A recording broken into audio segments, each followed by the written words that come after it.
It says, they have not hurt me.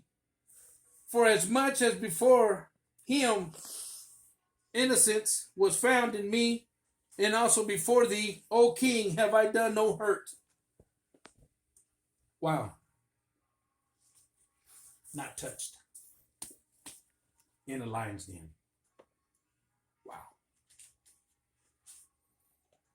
Then it was the king exceedingly glad for him. Wow, even the king was glad. He was glad. The king was glad that Daniel pulled through. My whole buddy.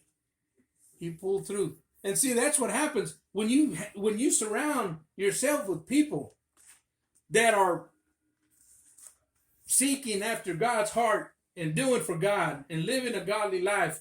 Those people are there with you. I'm with you. When you hurt, I hurt. When you cry, I cry. When you laugh, I laugh. I'm there with you.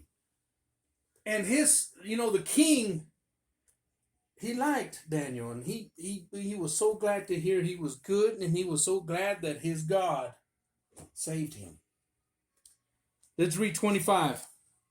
Then King Darius wrote unto all people. Now this is the king. The king favored Daniel, gave him the position. Then the people around Daniel wanted to accuse him of something. The only way they could do it is if they got Daniel to deny God. Daniel stood his ground and he prayed. He didn't change and he didn't look at God any other way. He went to pray and he didn't care who was listening, who was around him. He didn't care if he had to die. He was thrown in the lion's den. He was ready to die for God. Oh, well, it'll be crunch, crunch, crunch, but I'll be with God. Okay? Now, Daniel was not touched. God sent his angels, protected him, shut the lion's mouth. Okay? All of them. And that's what God will do around you.